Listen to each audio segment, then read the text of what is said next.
আজকের মাহফিলের মাধ্যমে আমরা বর্তমান বিপ্লবী সরকারের প্রধান উপদেষ্টা ডক্টর ইউনূস সাহেবকে বলতে চাই, আপনি মাজা সোজা করে দাঁড়ান, আপনি ঘাবড়াবেন না।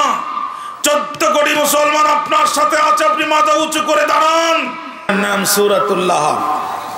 আরবিতে লাহাব শব্দের অর্থ হচ্ছে অগ্নি স্ফুলিঙ্গ, আগুনের লেলিহান শিখা।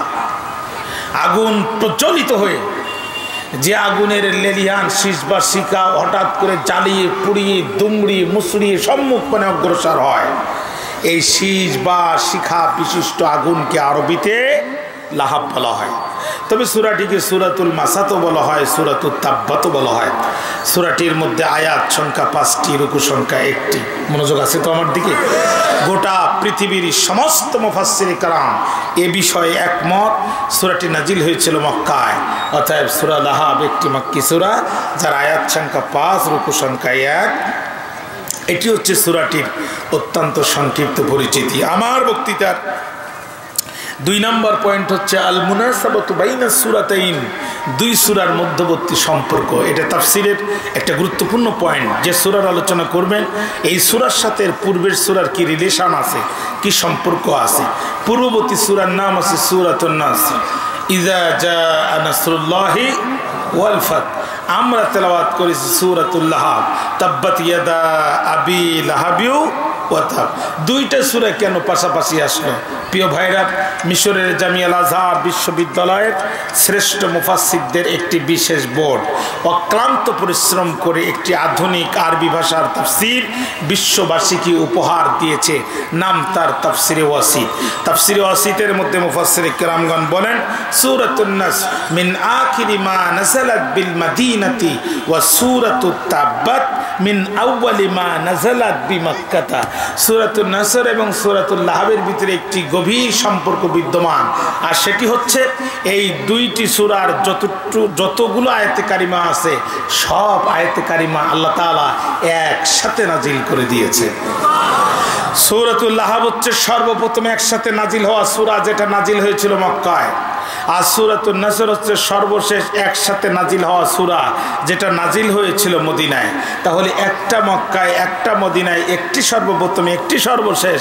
আবার কোরআনুল কারীমের সূরাগুলো যখন আল্লাহ তাআলা তারতিব করে দিলেন, সিরিয়াল করে দিলেন, এই 2টি সূরাকে পাশাপাশি দিয়েছেন যিনি, একটু চিৎকার করে বলেন কে তিনি? 2 নম্বর পয়েন্টে আলোচনা শেষ। নাম্বার 3, আসবাবে নুজুল, শানে নুজুল। কোন ঘটনার প্রেক্ষিতে এই সূরাটি নাজিল হয়েছিল, এইটাকে কেন্দ্র করে তাফসীরে খাজানে ইমাম খাজান রাহমাতুল্লাহ আলাইহি বুখারী শরীফের একটি সহিহ হাদিস সূরা লাহাবের শানে নজুলের দলিল পেশ করতে যে তিনি উপস্থাপন করেছেন, যেটি আমি শুরুতেই আপনাদের সামনে তেলাওয়াত করেছি। বিশ্বনবীর জলিল কদর সাহাবী ইবনে আব্বাস রাদিয়াল্লাহু তাআলা আনহু বলেন, লাম্মা নাযালাত ওয়া আনজির আশিরাতাকাল আকরাবিন। আল্লাহর নবীর উপরে যখন আয়াতে কারিমা নাজিল হয়ে গেল, হে নবী আপনি আপনার নিকটাত্মীয়দেরকে জাহান্নামের ভীতি প্রদর্শন করুন। এই আয়াতে কারিমা নাজিল হয়ে গেল যখন, সাইদান নবী সাল্লাল্লাহু আলাইহি সাল্লাম আলা সাফা, আল্লাহর নবী সাফা পর্বতের উপরে উঠলেন, তখন ফাজালা ইউনাদি, নবী ওখান থেকে চিৎকার করা শুরু করলেন, ইয়া বানি ফিহরিন ইয়া বানি আদিয়িন লিবুতুনি কুরাইশিন। কুরাইশের অভ্যন্তরে ছোট্ট ছোট্ট গোত্রদের নাম ধরে রাসূলুল্লাহ চিৎকার করতে থাকলেন অতক্ষণ, হাত্তা ইজতামাউ, তারা একত্রিত হলো না যতক্ষণ। হাদিসের রাবী বলেন, ফাজালার রাজুলু ইজালাম ইয়াস্তাতি আইয়াখরুজা আরসালা রাসূলা। নবীর এই আওয়াজ যখন শুনলো, মানুষ পঙ্গপালের মতো পাহাড়ের দিকে দৌড়াতে লাগলো।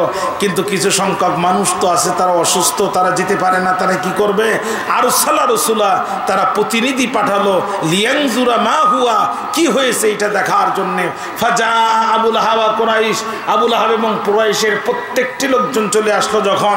ক্বালা রাসূলুল্লাহ সাল্লাল্লাহু আলাইহি সাল্লাম, আল্লাহ রাসূল বললেন তখন, আরাইতাকুম লাউ আখবারতুকুম, হে মক্কাবাসী তোমাদের অভিমত কি, তোমাদের মতামত কি, তোমাদের রায় কি?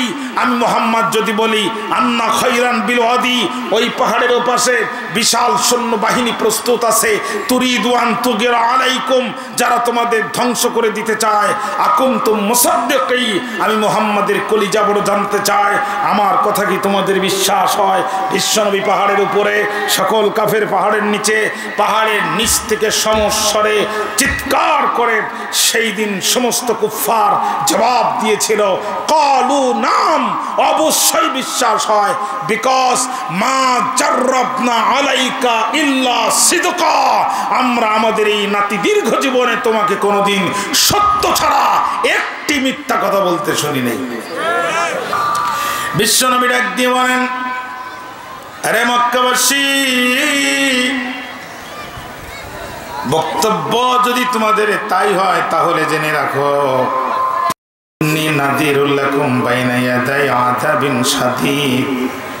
আমি তোমাদের জন্য কঠিন আযাবের ভীতি প্রদর্শনকারী। কোন কোন বর্ণনা আসছে রাসূল বললেন, ইন্নী রাসূলুল্লাহি ইলাইকুম জামিআ, আমি বিশ্ববাসীর জন্য নবী হয়ে এসেছি। এই কথা রাসূল বলল যখন সমস্ত কাফেররা মাথা নিচু করে দিল, তখন কিন্তু মাথা উঁচু করে দিল কে? পৃথিবীর এক নম্বর বেয়াদব, যে নাম তার আবু লাহাব, সম্পর্কে নবীজির আপন চাচা, পাহাড়ের নিচ থেকে মাথা উঁচু করে হাতটা উঁচু করে রসুলকে বলছে, তাব্বাল্লাকা সাইরাল ইয়াউমি আলিহাজা জামাতানা, ও মুহাম্মদ তোমার জীবনের প্রতিটি দিন ধ্বংস হয়ে যাক, এই জন্য বুঝি তুমি আমাদেরকে আহ্বান করেছ। একটা বার চিৎকার করে বলা যাবে কিনা আউযুবিল্লাহ? এই জন্য তুমি আমাদেরকে ডেকেছ। বোঝা গেল সমাজের আবু লাহাবদের কাছে আল্লাহর কোরআনের কোনো মর্যাদা নাই, পরকালের কথার মর্যাদা নাই, ঈমান আকীদার কথার মূল্যায়ন নাই। এদের কাছে কোরআনের তাফসীর মাহফিলের থেকে মেলা যাত্রার প্যান্ডেলের মর্যাদা অনেক বেশি। এই জন্য পুতুল নাচার যাত্রার প্যান্ডেলের আয়োজন করে, আর কোরআনের মাহফিলে প্রশাসন দিয়ে 144 ধারা জারি করে। আলিহাজা জামাতানা, এই জন্য তুমি আমাদেরকে একত্রিত করেছ। অফি রিওয়ায়াতিন উখরা, অন্য বর্ণনায় আসছে আখাযা বিয়াদি হাজারাত, আবু লাহাব হাতের মধ্যে নিয়েছে পাথর, লিয়ার মিয়ান নবী সাল্লাল্লাহু আলাইহি সাল্লাম, আবু লাহাব নবীকে পাথর মারতে চায়। আল্লাহ ডাক দিয়ে বলে, জিবরাইল, আর করোনা দেরি, চলে যাও তাড়াতাড়ি। আবু লাহাবের মুখটি ব্যস্ত আমার নবী ধ্বংস কামনায়। আবু লাহাব হাত দিয়ে আমার নবীকে পাথর মারতে চায়। রে জিবরিল, আমি আল্লাহর কি আর সহ্য হয়? আমার নবী যেন মন খারাপ করে না, আমার নবী জীবনের একটি দিনও নষ্ট হবে না, বরং যে আমার নবীকে অভিশাপ করলো, আমি আল্লাহ তাকে অভিশাপ করলাম। আর আমি অভিশাপ করার মাধ্যমে কিয়ামতের আগ পর্যন্ত গোটা পৃথিবীর কোনো না কোনো জায়গায়, দিনে হোক রাত হোক, প্রতিটা ঘন্টার, প্রতিটা মিনিটের, প্রতিটা সেকেন্ডে আবু লাহাবের নামে অভিশাপ চলতেই থাকবে। জিবরিল আমিন চলে আসলেন, সূরা লাহাব নাজিল হয়ে গেল। তাব্বাত ইয়াদা আবি লাহাবিন ওয়া তাব, চিৎকার করে একবার বলা যাবে কি আল্লাহু আকবার। আমি একটা হাদিস দিয়া সূরাটি কেন নাজিল হয়েছিল আলোচনা করে ফেলেছি। আমি প্রথমে সূরাটির পরিচিতি বলেছি, তারপরে 2 সূরার মধ্যকার পূর্ববর্তী সূরার সাথে এই সূরার সম্পর্ক কি আমি সেটি আলোচনা করেছি। এরপর আমি সারে নুজুল আলোচনা করেছি। এখন যদি আমি আপনাদের অনুমতি পাই তাহলে একটু ভিতরে তাফসিরে ঢুকতে চাই। আপনাদের কি মনোযোগ আছে ভাই? আপনাদের কি মনোযোগ আছে ভাই? আল্লাহ তাআলা আজকের মাহফিলকে কবুল করুক, জোরে করুন আমিন। আজ আমি আপনাদের চোখে আঙ্গুল দিয়ে দেখাই দিব যে এই সমাজে আবু লাহাব আজও বেঁচে আছে। আমি দেখাই দিব যে এই সমাজে আবু লাহাব কারা কারা। শুধু একটু অপেক্ষা করেন, আমাকে বক্তৃতার সামনে আগাতে দেন। তাব্বাত শব্দের অর্থ হচ্ছে হালাকাত, খসিরাত, ধ্বংস হয়ে যাক, নিপাত যাক, নিঃশেষ হয়ে যাক। ইয়াদা দুহা, আসলে আরবিতে ইয়াদুন শব্দের অর্থ হচ্ছে হাত। ইয়াদুন শব্দের অর্থ কি? হাত। আরবিতে ইয়াদুন শব্দটি এক বচন। আরবি এক বচনকে যদি দ্বিবচন বানাতে হয় তাহলে এক বচনের সাথে আলিফ আর নুনকে বৃদ্ধি করে দিলে দ্বিবচন হয়ে যায়, ওয়াহেদ তাসনিয়া হয়ে যায়। মূলত এখানে শব্দটা ছিল তাব্বাত ইয়াদানে, কিন্তু ইয়াদানে শব্দের সাথে আবি লাহাব শব্দের ইদাফাতের সম্পর্ক হওয়ার কারণে আরবি গ্রামারে বলে ইদাফাত, বাংলা গ্রামারে বলে সম্বন্ধ পদ। এই মুদাফ মুদাফ ইলাইহির সম্পর্ক হওয়ার কারণে আরবি গ্রামারের নিয়ম অনুযায়ী তাসনিয়ার নুনকে এখানে হজব করে দেওয়া হয়েছে, কেটে বাদ দেওয়া হয়েছে। তাহলে অর্থ দাঁড়ালো তাব্বাত ধ্বংস হোক, ইয়াদা দুই হাত, আবি লাহাব আবু লাহাবের দু হাত ধ্বংস হোক, ওয়া তাব্বা এবং সে ধ্বংস হয়েছে। আয়াত একটি, আয়াতের মধ্যে বক্তব্য দুইটি। আয়াতের প্রথম অংশকে তাফসীরের পরিভাষায় দুআউন আলাইহি বলে, আর শেষ অংশকে ওয়াল ইখবার অভিশাপ বা বদদুয়ার ফলাফল। ভাইরা আমার, নাহুর আলোচনা শেষ। এখানে বালাগাতের গুরুত্বপূর্ণ একটা চ্যাপ্টার আছে। যারা বালাগাত বুঝে না তারা কোরআনের সঠিক স্বাদ অন্বেষণ করতে পারবে না। বালাগাতের গুরুত্বপূর্ণ একটা অধ্যায় আছে মাজাজ মুরসাল। বলতে পারেন হুজুর মাজাজ মুরসাল কাকে বলে? আতলাকাল জুজ ও আরাদাল কুল, শব্দ প্রয়োগ হবে অর্ধেকের কিন্তু অর্থ গৃহীত হবে পরিপূর্ণের। দুইটি উদাহরণ দিব। রাসূলুল্লাহ সাল্লাল্লাহু আলাইহি সাল্লাম বলেন যে চোখ আল্লাহর ভয়ে কাঁদে, এই চোখ কোশ্চিন কালেও জাহান্নামের আগুনে জ্বলবে না। সুবহানাল্লাহ বললেন না? তার মানে আমরা কি বুঝলাম? লোকটি যদি কোনো কারণে জাহান্নামী হয়ে যায় আল্লাহ অন্তত চোখ তুলে জান্নাতে দেবে? হ্যাঁ না। কিয়ামতের আগে যত মানুষের জন্ম এই পৃথিবীতে হবে তাদের মধ্যে যারাই আল্লাহর ভয়ে ক্রন্দন করবে এই চক্ষু বিশিষ্ট মানুষগুলিকে আল্লাহ কখনোই জাহান্নামের আগুনে জ্বালাবেন না।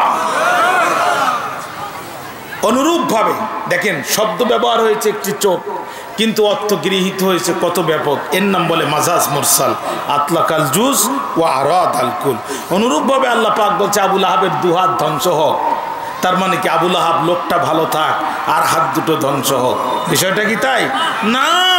ওয়াল মুরাদু কুল্লুহু, তার মানে আবু লাহাব নিজেই ধ্বংস হয়ে যায়। নাহু গেল, বালাগাত গেল। এখানে কিয়াসের দুইটা কথা আছে, যুক্তির দুইটা কথা আছে, একটু গভীরভাবে খেয়াল করেন। একজন আর একজনকে হুমকি দেয় যখন, কয়টা হাত ব্যবহার করে তখন? না। কি বল হুমকি বোঝেন আপনারা? তোরে যদি রানীর বন্দরে পাই তোর চামড়া তুলি ফেলবো, বলে না?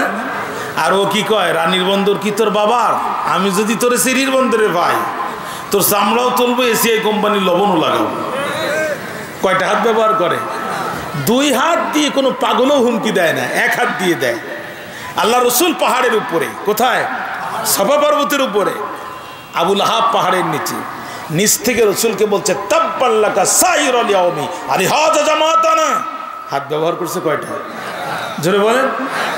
অফি রিওয়ায়াতিন উখরা, অন্য বর্ণনা আসছে আখাযা বিয়াদি, হাজারা হাতের মধ্যে নিয়েছে পাথর। কেন? লিয়ার মিয়ান নবী সাল্লাল্লাহু আলাইহি সাল্লাম রসুলকে পাথর ছুঁড়ে মারতে চায়।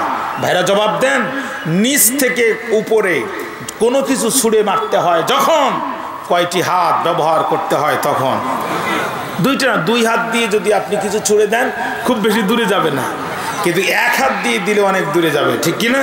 তাহলে আল্লাহ রসুলকে পাথর নিক্ষেপ করার সময় আবু লাহাব হাত ব্যবহার করলো কয়টা? আর বদদুয়া করার সময় হাত ব্যবহার করলো কয়টা? এখন যুক্তি হচ্ছে ওর আরেকটি হাত তো কোনো অপরাধ করেনি, আর যে হাত অপরাধ করেনি এই হাতের উপরে কি আল্লাহ শাস্তি দেবেন? কারণ আল্লাহ তো হাকামুল হাকিমিন, সমস্ত বিচারকদের সৃষ্টিকর্তা যিনি। একটু চিৎকার করে বলেন কে তিনি? তাহলে আল্লাহ তাআলা কেন ওর দুহাতের উপরে বলল তাব্বাত ইয়াদা আবি লাহাব? আবু লাহাবের দুহাতের উপরে আল্লাহ কেন অভিশাপ দিল? বন্ধুরা ভুলে যাবেন না আপনারা, ডান হাত কিছুই করতে পারে না বাম হাতের সহযোগিতা ছাড়া। কথা বলেন, কথা বলেন, কথা বলেন, কথা বলেন। তীর নিক্ষেপ করবেন যখন, ডান হাত দিয়ে তীর নিক্ষেপ করতে পারবেন না ততক্ষণ, বাম হাত দিয়ে ধনুক ধরবেন না যতক্ষণ। বাম হাত দিয়ে ধনুক ধরবেন যখন, ডান হাত দিয়ে তীর নিক্ষেপ করা সহজ হবে তখন। 90% মুসলমানের দেশে কোরআনের মাহফিলে 144 ধারা জারি করেছিল যারা, আবু লাহাবের ডান হাত ছিল তারা, আর প্রশাসন দিয়ে সহযোগিতা করেছিল যারা, আবু লাহাবের বাম হাত ছিল তারা। তাব্বাত ইয়াদা আবি লাহাব, ওর ডান হাতও ধ্বংস হয়েছে, ওর বাম হাতও ধ্বংস হয়েছে। কথা বলে, আবু লাহাবের ডান হাতও ধ্বংস হয়েছে, বাম হাতও ধ্বংস হয়েছে। আমি সেদিন কোথায় যেন মাহফিলে গেলাম, একজন আমার রহস্য করি বলে, হুজুর এলাকার এক সাবেক পাতি নেতারে ফোন দিয়েছিলাম, চাচা আপনি কোথায়? বলছে কারণ কি? একটু মাহফিল করবো তো, আপনার একটু অনুমতি নিতে হবে। আপনি আসেন কোথায় একটু কর। এখন আর অনুমতি লাগবে না বাবা, তোমরা তোমাদের মতো করো, এখন অনুমতি দিতে গেলে আমরাই বিপদে পড়বো। আহা, কোরআনের মাহফিল নিয়ে স্টেজে বক্তাদের সাথে যে চরম বেয়াদবি, জাতি কোনোদিন এটা কল্পনাই করে না। কথা বলেন, আমরা আমাদের বাবার দিকে ডাকি না, দাদার দিকে ডাকি না, নানার দিকে ডাকি না, আমরা আল্লাহর দিকে ডাকি, তার রসুলের দিকে ডাকি। ঠিক না বেঠিক বলেন? আহা, আসেন এবার আসেন, রাস্তায় দুইজন মানুষ মারামারি করছে। একজন মানুষ শারীরিকভাবে খুব দুর্বল, ডায়াবেটিসের রোগী, লাঠি ছাড়া হাঁটে না, চশমা ছাড়া দেখে না, ঠেলা মারলে দাঁড়ায় না। কিন্তু প্রধানমন্ত্রীকে টেলিফোনে পেতে, প্রধান উপদেষ্টা ডক্টর ইউনূসকে টেলিফোনে পেতে তার 2 মিনিট সময় লাগে না। এই লোকটি শারীরিকভাবে দুর্বল কিন্তু প্রশাসনিকভাবে সবল। আরেকটি লোক 10 জনের খাবার একা খায়, 10 জনের কাছে একা করতে পারে। ও ঘুষি দিলে পাবলিক বাঁচে না, কিন্তু একা একা চেয়ারম্যানের কাছে যাওয়ার সাহস হয় না, আছে না? এই 2 লোক রাস্তায় মারামারি বাঁচছে। তো যার গায়ে শক্তি আছে ও চিন্তা করলো আগে ঘুষি দেই, যা আছে কপালে হবে করে সকালে। দিছে ঘুষি, বেচারা ডায়াবেটিসের রোগী, এক ঘুষি দিছি তুই পড়ছে।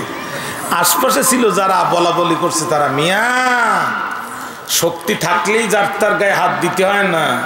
তুমি যার গায়ে হাত দিছো জানো ওর হাত কত লম্বা, ওর হাত কত?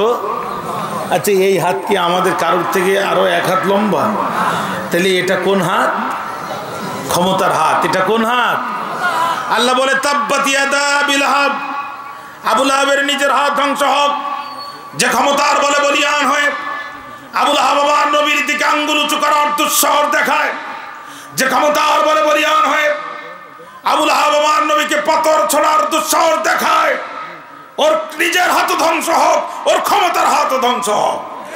যুগে যুগে যারা ক্ষমতার বড়াই করে কোরআনের গায়ে হাত দিয়েছে, যুগে যুগে যারা ক্ষমতার বড়াই করে ইসলামের গায়ে হাত দিয়েছে, যুগে যুগে যারা ক্ষমতায় বসে অহংকারী হয়ে আল্লাহর জমিন থেকে ইসলামকে নির্বাপিত করার চক্রান্ত করে বিজাতিদের দালাল হয়ে মুসলমানের উপরে চেপে বসেছে, আল্লাহ প্রত্যেক ক্ষমতার হাতকে ভেঙে চুরমার করে মাটির সাথে দাফন করে দিয়েছে।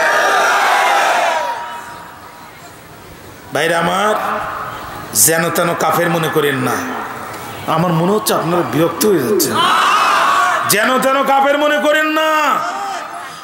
একমাত্র কাফের যার নামে কোরআনে ডাইরেক্ট সূরা এসেছে।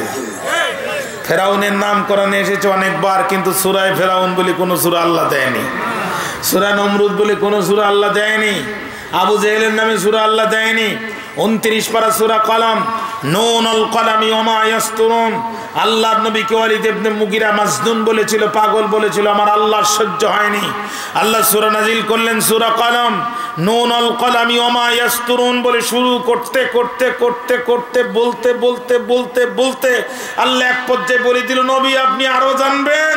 উতুল্লিম বাদা যালিকা জানিম, আপনাকে পাগল বলেছে যে অবৈধ সন্তান সে, আর যার জন্মের ঠিক নাই। ইসলাম আর আপনার বিরোধিতা করা ছাড়া তার আর কোনো কাজ নাই। ওয়ালিদ ইবনে মুগিরার জন্মের সঠিক তথ্য আল্লাহ জানতো, ওর মা জানতো, আর ওর মা যার সাথে জিনা করেছিল সে জানতো, আর কেউ জানতো না। নবী ও যারে বাপ বলে, বাপ সে না, ওর বাপ আসল বাবা যে ও তাকে চিনে না। আর যার জন্মের ঠিক ঠিকানা নাই আপনি রসুল আর ইসলামের বিরোধিতা করা ছাড়া বলার কোনো কাজ নাই। ওয়ালিদ ইবনে মুগিরা যে জানিম, আরবিতে বলে জানিম, ইংরেজিতে বলে বাস্টার্ড, আর আপনাদের উত্তরের আঞ্চলিক ভাষা বলে পাকা জারুয়া। কথা কন না? ও যে অবৈধ সন্তান, ও যে অবৈধ সন্তান, এটা পৃথিবীর কেউ জানতো না। আল্লাহ জানায় দিল নবী ও অবৈধ সন্তান, আল্লাহর সহ্য হয়নি। কিন্তু ওয়ালিদ ইবনে মুগিরার নাম কোরআনে আল্লাহ ব্যবহার করেন। আমার কথা বুঝতেছেন আপনারা? কোরআনে ব্যবহার করেন। কিন্তু এ কোন জাতের কাফের? আবু লাহাব কোন জাতের কাফের যে ওর শুধু নাম ব্যবহার হয়েছে তা না, ওর নামে আল্লাহ একটা সূরাও নাজিল করে দিয়েছে। জানার দরকার আছে না নাই? আমি প্রায় 6টা তাফসীর তাখরিজ করে আবু লাহাবের বড় বড় 6টা অপরাধ পেয়েছি। কয়টা অপরাধ? 1 নম্বর অপরাধ হচ্ছে কোরআনের দাওয়াতে বাধা দেয়া। দলিল সহিহ ইবনে খুজাইমা হাদিস নাম্বার 159, লম্বা হাদিস। আমি বাংলায় সারসংক্ষেপ বলছি। 1500 বছর পূর্বে রসুল কোরআনের দাওয়াত দিল যখন, সর্বপ্রথম বাধা দিল, তখন বাধা দিল যে এই আবু লাহাব ছিল সে। হজের মৌসুমে হাজিরা আসলো মক্কায়। বিশ্বনবী তাদের কি কোরআনের দাওয়াত দেয়, ও হাজিরা তোমাদের কোনো ভয় নাই, শুধু আমি আব্দুল্লাহ বেটা মোহাম্মদ বলতেছি, একটাবার আমার সাথে বলো আল্লাহ ছাড়া কোনো মাবুদ নাই, কথা দিলাম তোমরা হবে সফল কাম। আবু লাহাব পিছন পিছন করে আর বলে, হাজিরা খবরদার, হুয়া মাজনুন, সে একটা পাগল। হাজিরা বলে, পাগল যদি হবে পরনে থাকবে চট, চুলগুলো থাকবে এলো মেলো কিংবা মাথায় ঝট। পাগল যদি হবে মাথার মধ্যে চট থাকবে, মাথার চুলগুলো জট থাকবে লালন ফকিরের মতো, আর পরনের মধ্যে ছাটার বস্তা থাকবে। কিন্তু এখন আশ্চর্য ধরনের পাগল, এত চমৎকার চেহারার মানুষ তো আমরা কোনোদিন দেখি নাই। এত সুন্দর চেহারার মানুষ জীবনে পাগল হতে পারে না। আর পাগলের মুখের ভাষা কি এত চমৎকার হয়? হাজিরা কথা শুনতে রাজি না। নবীজি দাওয়াত দিচ্ছে, হাজিরা তন্নায় হয়ে কথা শুনছে। আবু লাহাবের সহ্য হলো না। নবীজি দাওয়াত দিল যতক্ষণ, আবু লাহাব বাধা দিল ততক্ষণ। আবু লাহাবের 1 নম্বর অপরাধ হচ্ছে কোরআনের দাওয়াতে বাধা দেয়া। আজকে কোরআনের মাহফিলে বিগত 1.5 যুগ ধরে বাধা দিয়েছে যারা, এ জাতির টাটকা আবু লাহাব তারা। ধনী মানুষ অসুস্থ হয়েছে, রক্ত দরকার, ও নেগেটিভ ব্লাড, বড় আনকমন রক্ত, কারোর রক্তের সাথে মিলছে না। হঠাৎ করে এক কৃপণের রক্তের সাথে মিলে গেছে। কৃপণকে বলছে চাচা রক্ত দেয়া লাগবে। কৃপণ বলছে, লোক আর খুঁজে পাওনি দেশে, আমি ভাতই ঠিক মতো খাই না, আমি রক্ত দেয়া মাল। কৃপণকে ধনী মানুষ জোর করে ধরে নিয়ে হসপিটালে ভর্তি করে 3 ব্যাগ রক্ত নেছে। কৃপণ বলছে, আল্লাহ আমার তো সব নিয়ে নিল। ধনী মানুষ বলছে, সব নেয়নি, মাত্র 3 ব্যাগ নেছে। রক্ত নেওয়া শেষ হলো যখন, ধনী মানুষ টেবিলে ড্রপ টান দিয়া একটা চেক বের করে 3 লক্ষ টাকার চেক লিখে দিল। তখন কৃপণ চেক দেখি বলছে, স্যার অসুবিধা নাই, আমি আরো 1 ব্যাগ রক্ত দিতে চাই। ধনী মানুষ বলছে, এখন লাগবে না, তবে লাগবে যখন তোমাকে টেলিফোন করা হবে তখন। 1 মাস পরে টেলিফোন করছে, ভাই রক্ত দরকার। বলছে, কোথায় আসতে হবে শুধু বলেন একবার। ও দৌড় দিয়ে চলে গেছে, মনে করছে আজও প্রতি ব্যাগে 1 লাখ দিবে। রক্ত দেওয়া শেষ, সোনার বাংলাদেশ। ধনী মানুষ পকেটে হাত দিল, সেখানে 5টি 2 টাকার নোট ছিল, তা 3টেই ছেঁড়া ছিল। এটা কৃপণের কাছে দিল। কৃপণ হাতে নিল, দেখলো আর মেজাজ খারাপ হলো, আর ছুড়ে ফেললো, আর মুখে বলল, মিয়া ফাজলামি করার জায়গা পান না। 1 মাস পূর্বে দিলেন 1 লক্ষ টাকা, এখন 10 টাকা, তার 6 টাকা বাজারে চলে না, ফাজলামি করার জায়গা পান না। ধনী মানুষ বলছে, মন খারাপ করিস না, 1 মাস পূর্বে আমি ছিলাম ধনী, আমার মনও ছিল ধনী, তুই কৃপণ খারাপ, তোর রক্তও খারাপ। তোর রক্ত যেই দিন আমার রক্তের মধ্যে ঢুকেছে, আমি নিজেই কৃপণ হয়ে গেছি। কথা বলেন, কথা বলেন। মুসা আলাইহিস সালামের দাওয়াতে বাধা দিয়েছিল ফেরাউন, ইব্রাহিম আলাইহিস সালামের দাওয়াতে বাধা দিয়েছিল নমরুদ, নবী মুহাম্মদ সাল্লাল্লাহু আলাইহি সাল্লামের দাওয়াতে বাধা দিয়েছিল আবু লাহাব, আবু জেহেল, উতবা, সাইবা, ওয়ালিদ ইবনে মুগিরার মতো কাট্টা কাফের। যুগে যুগে ফেরাউন, নমরুদ, সাদ্দাত, কারুন, হামান, আবু লাহাব, উতবা, সাইবা, ওয়ালিদ ইবনে মুগিরার কাট্টা কাফেরদের রক্ত যাদের রক্তের মধ্যে ঢুকেছে, তারাই কোরআনের দাওয়াতে বাধা দেওয়া শুরু করেছে। এদের রক্তগুলো পরীক্ষা করে দেখেন, এদের রক্তের মধ্যে আবু লাহাবের রক্তের ঘ্রাণ খুঁজে পাবে। আহা আহা, কি জাতের বেয়াদবি মঞ্চে আলেমদের সাথে। বিড়ার গন্ধে মুখ নাগানো যায় না। বক্তব্য শুরু করার আগে হুজুর রাজনীতির কথাবার্তা বলবেন না, প্রকাশ্য। এটা তো বলতো 13-14 সালের দিকে, আর 2021-22 সালের দিকে এসে হুজুর থানা থেকে ফোন করেছে, রেডি আছে পুলিশ, কোন রকম রাজনীতির কথা বলবেন তো নামার সাথে সাথে ধরে নিয়ে যাবে। এখন পুলিশ কোথায়? এখন আন্নেরা কোথায়? আল্লাহ তাআলা সবকিছু বরদাস্ত করে, জুলুম বরদাস্ত করে না। এই জন্য রাসূল বলেছেন, বাবানে মদ জ্বালানে, দুইটা অপরাধ করো না মানুষ, পৃথিবীর সমস্ত অপরাধের শাস্তি হবে মৃত্যুর পরে। দুইটা অপরাধের শাস্তি আল্লাহ তাআলা দুনিয়াতেই মিটায় দেয়, পরকাল পর্যন্ত বাকি রাখে না। 1 নাম্বার হচ্ছে জুলুম, 2 নাম্বার হচ্ছে আলোক পিতামাতার সাথে বেয়াদবি। জুলুম যারা করেছে তা আজ পর্যন্ত কোনো জালেম মাথা উঁচু করে পৃথিবী থেকে বিদায় নিতে পারেনি। যারা এই জুলুম করেছে আল্লাহ তাআলা জুতা পিটা করে বেইজ্জতির দাফন করে দিয়েছে পৃথিবীর জন্য। তাহলে 1 নাম্বার কোরআনের দাওয়াতে বাধা দেয় যারা, এ জাতির প্রথম শ্রেণীর আবু লাহাব তারা। এই আবু লাহাবদেরকে আল্লাহ তাআলা একবারে জাত বংশ গোষ্ঠী সহ বিদায় করে দিয়েছে। ঠিক বলেন? আজকের মাহফিলের মাধ্যমে আমরা বর্তমান বিপ্লবী সরকারের প্রধান উপদেষ্টা ডক্টর ইউনূস সাহেবকে বলতে চাই, আপনি মাজা সোজা করে দাঁড়ান, আপনি ঘাবড়াবেন না। 14 কোটি মুসলমান আপনার সাথে আছে, আপনি মাজা উঁচু করে দাঁড়ান। যারা জাতির উপরে জুলুম করেছে এরা কেন গ্রেফতার হচ্ছে না আমরা জানতে চাই। কোথায় সে উবাইদুল কাদের, তাকে কেন গ্রেফতার করা হচ্ছে না আমরা জানতে চাই। 28 অক্টোবর প্রকাশ্যে ঢাকার রাজপথে মুসলমানদেরকে সাপের মতো পিটি হত্যা করে মৃত মানুষের লাশের উপরে দাঁড়িয়ে ব্রেক ডান্স করেছিল সাবের হোসেন চৌধুরীর নেতৃত্বে। এই সাবের হোসেন চৌধুরী কেন জামিন পেল আমরা জানতে চাই। সুতরাং মাজা সোজা করে দাঁড়ান। যারা জুলাইতে আমার দেশে প্রায় 1,500 মানুষকে প্রকাশ্য গুলি করে হত্যা করেছে, বাড়িতে বাড়িতে নারীদেরকে গুলি করেছে, মাসুম বাচ্চাদের পর্যন্ত গুলির হাত থেকে যারা রেহাই দেয়নি, 24,000 মানুষ যারা আজকে অসুস্থ অবস্থায়, 117 বেশি মানুষ যারা আজকে অন্ধ হয়েছে, আপনি কিন্তু বঙ্গোপসাগর দিয়ে টোকায় সাইলার মতো ভেসে প্রধান উপদেষ্টা হন নাই, আপনি আমাদের বুকের তাজা রক্তের উপর দিয়ে প্রধান উপদেষ্টা হয়েছেন। অতএব আপনার ঘাবড়ানোর কারণ নাই, আপনি মাজা সোজা করে দাঁড়ান। বিগত 15 বছর যারা জাতির উপরে জুলুম করেছে, আমরা প্রত্যেকটি জালেমকে বিচারের কাঠগড়ায় দেখতে চাই। হাত তুলে সাক্ষী দেন কারা কারা দেখতে চাই।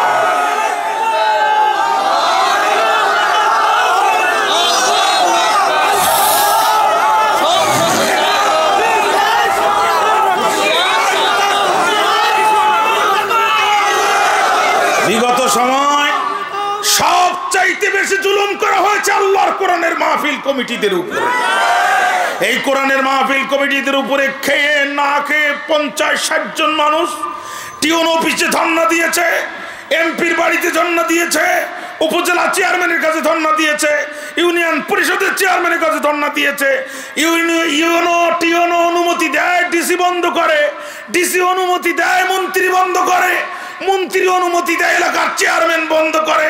সবচাইতে জুলুমের শিকার হচ্ছে দেশে ইসলামপন্থীরা। সুতরাং জুলাইয়ের বিপ্লবে 5ই আগস্টে কোন শাহবাগী জীবন দেয় নাই, কোন রাম জীবন দেয় নাই, কোন বাম জীবন দেয় নাই। 5ই আগস্টে সবচেয়ে বেশি জীবন দিয়েছে দেশের ইসলামপন্থীরা। অতএব আপনি মাজা সোজা করে দাঁড়ান। দীর্ঘ 1.5 যুগ ধরে এই সোনার বাংলায় কোরআনের মাহফিল গুলোতে যারা বাধা সৃষ্টি করেছে, আমরা প্রত্যেককেই বিচারের কাঠগড়ায় দেখতে চাই। ঠিক না বেটি বলেন প্রিয় ভাইরা? এই কোরআনের দাওয়াতে বাধা সৃষ্টি করে যারা, এ জাতির আবু লাহাব তারা। কথা বুঝতে কষ্ট হয়েছে? আসেন 2 নাম্বার তাফসীর ইবনে কাসিরের বর্ণনা। নবীজির বাবার নাম ছিল আব্দুল্লাহ। মেলাদিন পরে আসছি তো, মাথাটা তো গরম আছে, কষ্ট হবে। আরে কি অবস্থা! 15টি বছর স্টেজ থেকে নামার পরে আমরা যাই পিছন দিকে, গাড়ি দেয় সামনের দিকে। 10 কিলোমিটার পরে যেতে গাড়ির সাথে মোলাকাত হয়। আল্লাহ আজকে মাথা উঁচু করে আসার তৌফিক দিয়েছে। চাচা, এখন তো আমাদের একটা চুল ধরেও টান দিতে পারবা না। কথা বলেন না কেন? এই সুযোগ কে করে দিয়েছেন? আরো জোরে বলেন আলহামদুলিল্লাহ। চলেন সামনে যাই। নবীজির বাবার নাম আব্দুল্লাহ। আল্লাহ নবী তার বাবাকে দেখেননি। খেলার পরে সাথীরা বাবার হাত ধরে চলে যায়। বিশ্ব নবী ভেঙে পড়লেন কান্নায়। নবীর আম্মা আমিনা লক্ষ্য করে দেখে সকলে বাড়ি আসলো, আমার মোহাম্মদ বাড়ি আসে না। যে দেখে আল্লাহ নবী মাঠের মধ্যে করছে কান্না। আমিনা ডাক দিয়ে বলে, বাবা কি হলো তোমার? তুমি কেন বাড়িতে যাও না? নবী বলে, মা আমার অপরাধ কি জানি না, আমার বাবা একদিনও আসে না। আমার বাবা আসবে না যতক্ষণ আমি মোহাম্মদ বাড়ি যাব না ততক্ষণ। আমিনা নবীজিকে জড়ায় ধরে বলে, মোহাম্মদ জিদ করো না, তোমার বাবা এমন দেশে গেছে, ওই দেশে যদি জীবনে কেউ একবার যায় সে আর কোনোদিন ফিরে, কাজে তুমি মন খারাপ করো না। কানতে কানতে নবীজি বাড়ির দিকে রওনা দিল। দাদা আব্দুল মুত্তালিব দিকে বলছে, তুমি নওর মা, তুমি একটু সান্ত্বনা দাও। আমিনা বলল, আপনি নওর দাদা হন, একটু সান্ত্বনা দেন। আব্দুল মুত্তালিব বলে, মা হয়ে তুমি সান্ত্বনা দিতে পারলা না, আমি দাদা হয়ে কেমনে সান্ত্বনা দিব?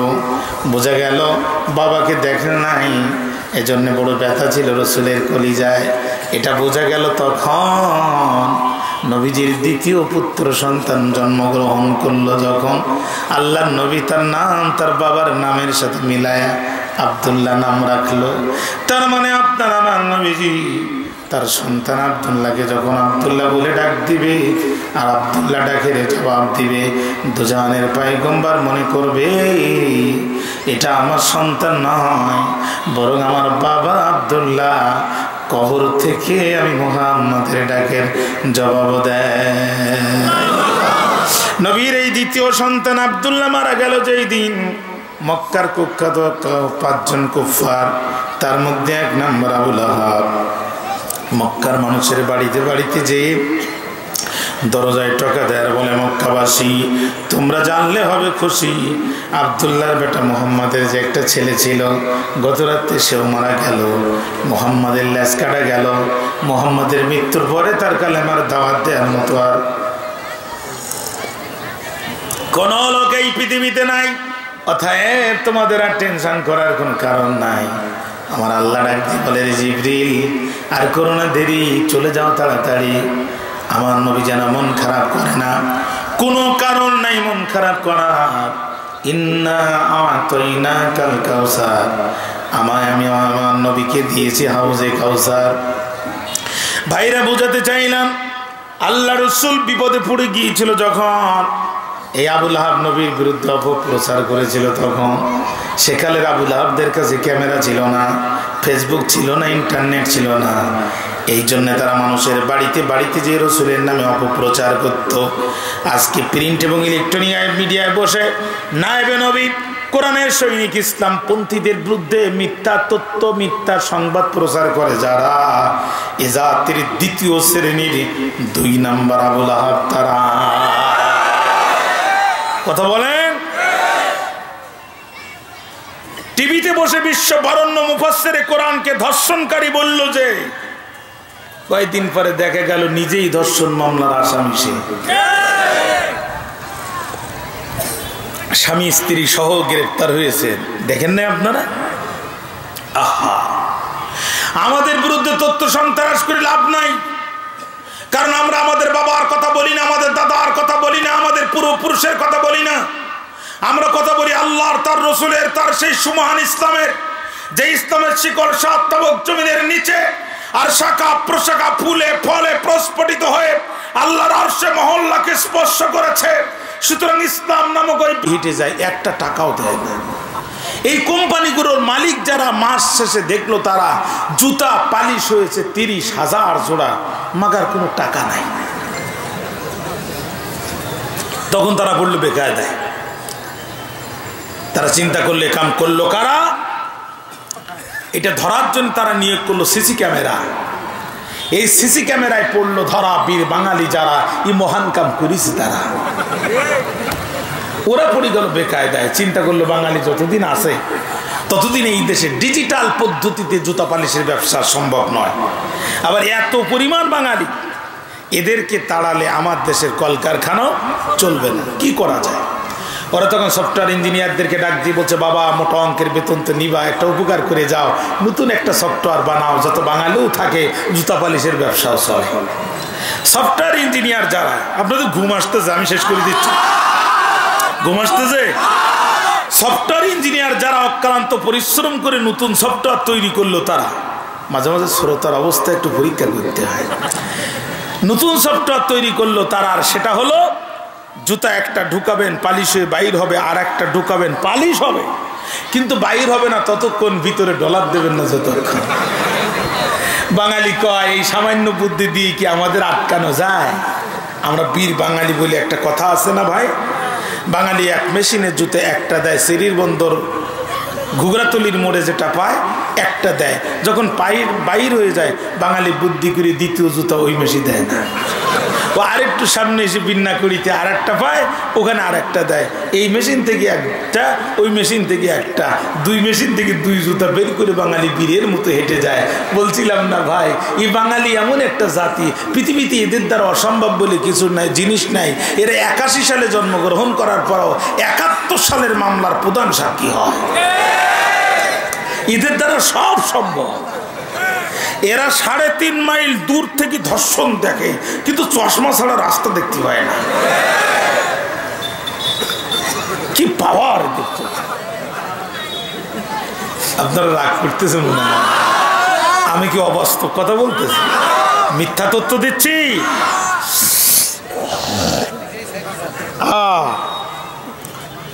মামলার দিকে তাকান। বিগত স্বৈরা শাসকের আমলে সবচাইতে বেশি মামলা হয়েছে আলেম ওলামার নামে। কামিল মাদ্রাসার হেড মুহাদ্দিসের নামে 30টা মামলা, হেড মুফতির নামে 50টা মামলা, জেলা শহরের খতিবের নামে 100 মামলা। কোর্টগুলোতে যান, টুপিওয়ালা আর দাড়িওয়ালাতে ভরে গেছে, আর টেন্ডারবাজ আর চাঁদাবাজরা দেশের সম্পদ পাচার করে বিদেশে শত শত বাড়ি ক্রয় করেছে। একদিকে জাতিকে 1000 টাকা মরিচ কেজি কিনতে বাধ্য করেছে, অপর দিকে জাতির টাকা পাচার করে কোটি কোটি টাকার বাড়ি কিনেছে। সবচাইতে বেশি নির্যাতিত হচ্ছে আলেম ওলামারা, ঠিক না বেটি? সবচাইতে বেশি নির্যাতিত আলেম ওলামারা। আহা, বিগত সময় আদালত দেখলে যেন মনে হতো এটা ফেরাউনের আদালত। কথা বলেন না কেন? ফেরাউনের আদালত। আল্লাহ তাআলার কাছে শুকরিয়া যে ফেরাউনের আদালত থেকে আল্লাহ আমাদেরকে মুক্ত করেছে। আহা, তাহলে 3 নাম্বার মিথ্যা মামলা চাপায় দেয় যারা, আবুল আহাব। এবার আসেন 4 নাম্বার। নবীজি কোরআনের দাওয়াত দিল যখন, মক্কার কাফেররা নবীর পরিবারের বিরুদ্ধে অবরোধ দিল, তখন কি দিল? অবরোধ। নবীজির পরিবারের কাছে গম বিক্রি করা যাবে না, আটা বিক্রি করা যাবে না, রুটি বিক্রি করা যাবে না। রাসূলের পরিবারের কাছে নিত্য প্রয়োজন যিনি বিক্রি করবে, যারা বিপদে পড়বে, তারা না খেয়ে রাসূলের পরিবারে কাম সারা। এই প্রচন্ড অভাব দেখা দিল যখন গাছের ছালার পাতা খাওয়া শুরু করলো, তখন তৃণলতা ভুজি প্রাণীর বাথরুম যেমন কোটি কোটি আকার হয়, বিশ্বনবী সাহাবীদের বাথরুমও কোটি কোটি আকার ধারণ করলো। গরু ছাগলের বাথরুম যেমন সবুজ আকার হয়, নবীর পরিবারের সদস্যদের টয়লেটও সবুজ আকার হয়ে গেল। না খেয়ে পেটের সাথে পিঠ লেগে গেল। বিদেশি কাফেলা লোকজন কিছু খাদ্য খাবার বিক্রি করার জন্য আসলো। নবী পরিবারের সদস্যদের মুখের মধ্যে হাসি ফুটলো, পেটের মধ্যে ক্ষুধা, পকেটে সামান্য দিনার দিরহাম। খাবার কেনার জন্য গেল যখন, আবুল আহাব উপস্থিত হলো, তখন বলছো, ও কাফেলার ভাইরা সাবধান হয়ে যাও, এই পরিবারের বিরুদ্ধে অবরোধ চলতেছে, এদের কাছে মাল বিক্রি করবে যারা বিপদে পড়বে তারা। তবে তোমাদের চিন্তার কারণ নাই, আনা সাহিবুল কিন্তার, আমি মক্কার ফাইন্যান্স মিনিস্টার। তোমাদের এই মালগুলো যদি বিক্রি করতে চাও 10 গুণ বেশি দাম বুঝে নাও। যেই জিনিসের দাম 1 টাকা ওই জিনিসের দাম পাবা 10 টাকা, যেইটার দাম 1000 টাকা ওই দাম তো পাবা 10,000 টাকা। তোমরা এটা ভালো করে বুঝে নাও। একান্ত আপনজনেরা আমার, রাজি আছো যারা যারা আমার পাঁচিলের মধ্যে প্রবেশ করো তারা। এই কথা বলার পরে কাম হয়ে গেল সারা।